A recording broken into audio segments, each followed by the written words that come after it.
Mini vlog. Hi, samahan niyo ako ngayon ng aking second session for my chemotherapy. Sa mga oras na to, nag-start na yung aking chemotherapy dito for my second session. Maaga nga ako nagising dito. Ayan, mag-aalas 4 pa lang gising na ako. Kasi nga, ang hirap matulog. So, ayan, dito lang muna ako sa kitchen at ipe-prepare ko yung mga babaunin. Tulog pa kasi yung nanay ko dito kaya hindi ko na siya inistorbo. Ako na yung nagpe-prepare ng lulutuin namin para meron kami. Ito na din yung aming babaunin. Ayan. Binabad ko lang muna dito para pagprito mamaya.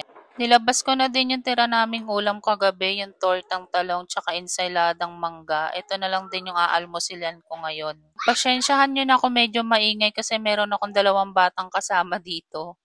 After ko nga ilalabas yun, nilabas ko naman tong repolyo at binalat-balatan, inalis yung mga medyo bulok-bulok. Sinimulan ko na ding hiwain to kasi kung kaya ko namang gawin, gagawin ko na lang din para pagising ng nanay ko, iluluto ko na lang siya. Actually, kaya ko naman na din siyang iluto pero ayan, nag-prep lang ako dito para ligo na ako after nito kasi nga maaga kaming aalis. 6:00 pa lang dapat nandun na kami sa Lang Center para makakuha ko ng magandang number at makauwi kami ng maaga. At dito nga gising na yung kapatid ko pero inaantok-antok pa din siya. Tingnan niyo naman, siya yung kasama ko ngayon for my chemotherapy kasi mag-aayos-ayos din siya ng mga babayaran namin. 5:00 na at ayan, bago nga mag 6:00 kailangan na naming umalis. Habang nagmumuni-muni yung kapatid ko, ako ito ay kumakain na din dito para may lakas din ako kasi may mga gamot din akong kailangang inumin. Sakto nga naluto na din ni nanay yung repolyo kaya ito tinikman ko na din. At ito nga papunta na kami sa Lang Center. Kita nyo naman na sobrang dilim pa dahil kailangan talaga na maaga kami doon.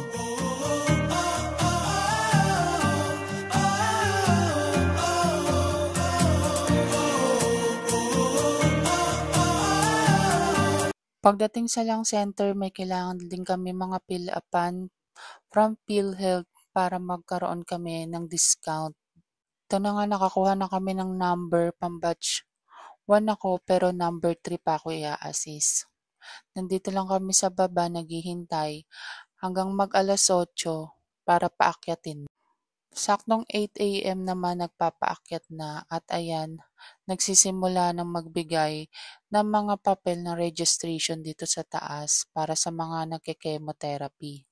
Siguro mga 1.5 hour din ako naghintay bago ako ma-assist at mailagay yung mga gamot. Tapos halos 10:30 na ako nag-start.